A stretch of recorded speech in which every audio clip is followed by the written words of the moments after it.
अब देखिए मेरा जो मेन आउटलेट है ना ऊपर से इस तरह से ये आ रहा है, ठीक है। देखिए यहाँ से इस तरह से ऊपर से लिया हूँ, मेरा कोल्ड वाटर जो है देखिए यहाँ पे ले लिया पहले, उसके बाद यहाँ से मैं डाउन किया। अब मुझे जहाँ पे पॉइंट देना होगा ना वहाँ मैं इसको डाउन किया हूँ। देखिए नीचे ले आ रहा हूँ क्योंकि मुझे नीचे टैप देना है। तो प्लम्बिंग नियम भी यही कहता है कि जो मेन आउटलेट है ना वो आप ऊपर से नीचे लीजिए। मेन आउटलेट को हमेशा 6 फीट या फिर 7 फीट के ऊपर से आपको निकालना है, ठीक है, यानी कि डाउन करना है 6 फीट के ऊपर से लाके। देखिए ऊपर से मैं नीचे लिया हूँ। अब ये भी स्वाभाविक है, यहाँ पे किसी भी तरह का प्रेशर बूस्टर पंप नहीं लग रहा है। ग्रेविटी का जो रूल है वो तो आपको देखिए पता ही है, नहीं होगा तो मैं समझाता हूँ आपको।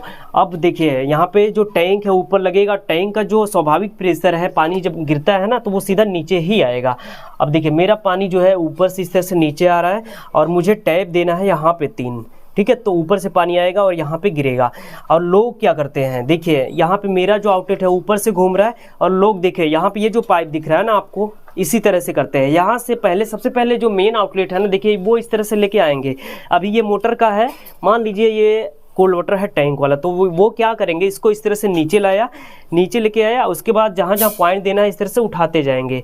जैसे मुझे यहाँ पे देना इस तरह से उठा दिया, यहाँ पे देना इस तरह से उठा दिया, यहाँ पे देना इस तरह से उठा दिया।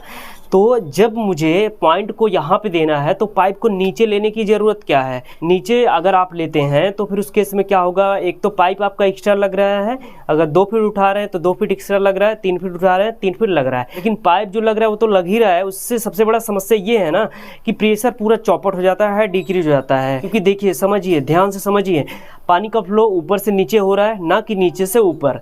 तो अगर मान लीजिए पानी का जो प्रेशर है ना मेरा, जैसे देखिए यहाँ से आ रहा है तो यहाँ पे मैं टैप दे दिया, यहाँ का प्रेशर मेरा 10 kg है और नीचे जैसे नीचे जाऊँगा यहाँ पे 11 होगा और नीचे जाऊँगा 12 होगा। फिर नीचे से ला के जब आप इस तरह से ऊपर उठाएंगे तो प्रेशर जो है घटता चला जाएगा, घटता चला जाएगा जैसे जैसे ऊपर जाएंगे। तो जब एक बार आप पाइप नीचे लेंगे, नीचे से जब आप ऊपर उठाएंगे तो प्रेशर में प्रॉब्लम आएगा, प्रेशर खत्म हो जाएगा।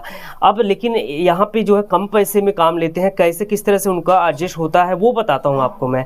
देखिए अपने काम को आसान बनाने के लिए, इजी बनाने के लिए वो लोग क्या करते हैं, नीचे से ये लाइन को घुमाते हैं, ठीक है। इस तरह जिस तरह से मैं मेन लाइन निकाला हूँ उस तरह से नहीं निकालेंगे।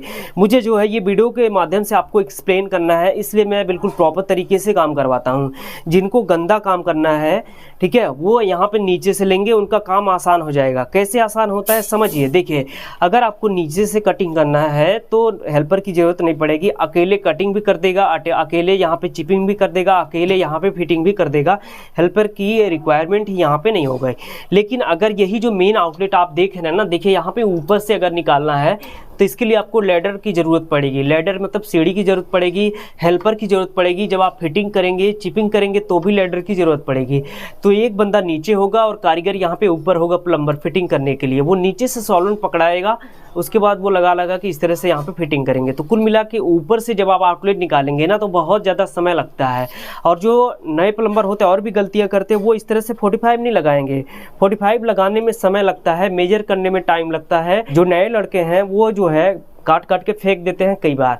तो 45 के साथ काम करने में समय लगता है। इसलिए अपने काम को आसान बनाने के लिए एल्बो लगाएंगे, उसके बाद मेन आउटलेट को नीचे से लेंगे, ठीक है, पूरा काम जो है चौपट कर देते हैं। यही फ़र्क होता है मेरे काम में और जो अदर प्लम्बर हैं, नॉर्मल प्लम्बर, उनके काम में। यहाँ पे किसी प्लम्बर की जो है मैं बुराई नहीं कर रहा हूँ, जो हकीकत है वो मैं आपको बता रहा हूँ, वो यहाँ पे साफ साफ दिख रहा है। अब मुझे वीडियो के माध्यम से आपको एक्सप्लेन करना होता है, इसलिए आप देख सकते हैं पूरा प्रॉपर तरीके से मैं काम करवाता हूँ। जितना हो सकता है कोशिश करता हूँ अच्छे तरीके से मैं काम करवा पाऊँ। इस तरह से यहाँ पे पूरा पाइप फिटिंग मेरे केस में हो गया है।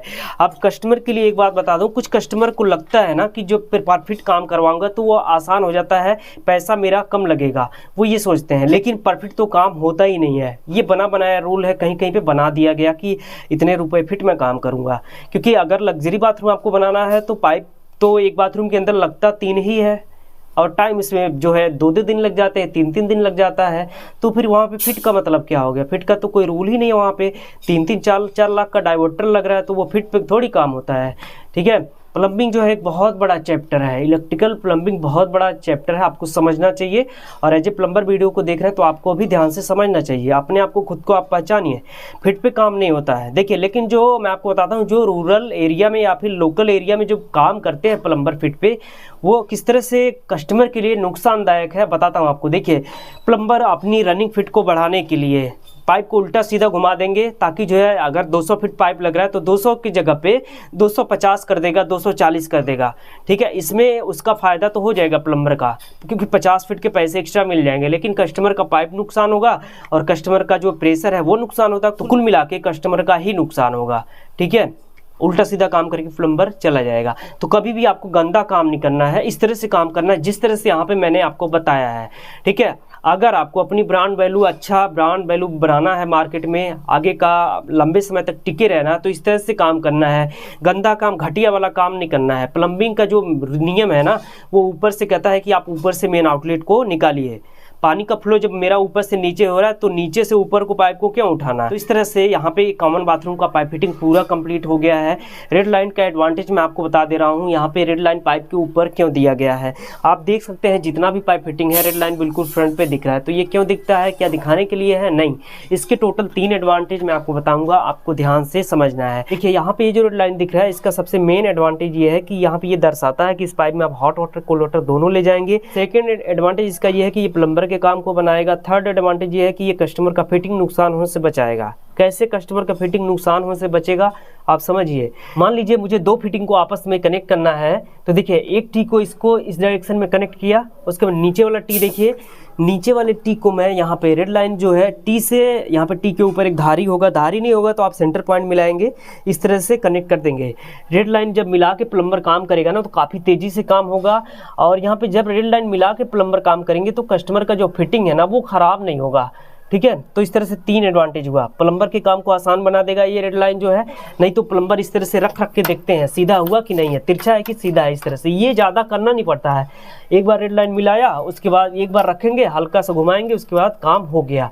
ठीक है, तो रेड लाइन का यही फ़ायदा होता है यहाँ पे। लेकिन सबसे मेन एडवांटेज इसका ये कि ये दर्शाएगा यहाँ पे कि हॉट वाटर, कोल्ड वाटर आप दोनों को ले जा सकते हैं इस पाइप के अंदर, इसीलिए यहाँ पे रेड लाइन दिया गया है। आप टॉयलेट वाले एरिया में एक चीज़ बाकी रह गया है, भूल गया था मैं एक्सप्लेन करना आपको कि इसका हाइट आप कितना रखेंगे। देखिए यहाँ पे ये कमोड के लिए पॉइंट दिया मैं, ये हेल्थ का हो गया, यहाँ पे एंगल वाल हो गया, सॉरी यहाँ पे ये जो कंसील हो गया, उसके बाद यहाँ पे ये पॉइंट दे दिया जेट के लिए, फ्लश के लिए। अब यहाँ पे ये सबका जो हाइट है ना, यहाँ पे इसका हाइट आप कितना रखेंगे, देखिए समझिए। किसी भी तरह का यहाँ पे कमोड लगे, उसका जो मिनिमम हाइट है वो 14 से मैक्सिमम 17 इंच तक आएगा, 14 से 17 इंच तक आएगा कमोड। तो इसका जो हाइट है, इसको ऐसा नहीं कि 4 फीट के ऊपर लगा दूँ ताकि कमोड पे बैठने के बाद हाथ से मिले ही ना, या फिर नीचे डाल दूँ तो भी दिक्कत होगा। इसका जो हाइट है देखिए, मिनिमम जो है आप 20 इंच रखेंगे, मैक्सिमम इसको आप 22 इंच रखेंगे, ताकि कमोड पे बैठा हुआ व्यक्ति ईजिली इसको ऑपरेट कर पाए। इस तरह से फिटिंग आपको यहाँ पे करना है। मेरे केस में मेरे इस कॉमन बाथरूम का पाइप फिटिंग पूरा कंप्लीट हो गया है, आप देख सकते हैं। एक बार फिर से मैं आपको घुमा के दिखा देता हूँ। इस तरह से आपको फिटिंग करना है, गंदा काम नहीं करना है, घटिया काम नहीं करना है। आप देख सकते हैं जहाँ पे जिस तरह से फिटिंग होना चाहिए उसी तरह से मैं करवाया हूँ। गंदा काम करेंगे तो वो जो नुकसान होगा, फ़ायदा होगा, वो आपका ही होगा। मेरा काम आपको अच्छी तरह से एक्सप्लेन करना है। ठीक है, यहाँ पे जो ये ओवरमैन है, ये वाला आप लगाइए। कंपनी का जो ओवरमैन होता है वो प्रेशर को दबा देगा, चौपट हो जाएगा। कितना भी अच्छा काम आप कर लीजिए, मैं तो यहाँ तक देखा हूँ 1.5 इंच का पाइप प्लम्बर लगाया था, लेकिन प्रेशर पूरा चौपट हो गया था एल्बो के कारण। इसलिए एल्बो आप कम से कम आप लगाइए।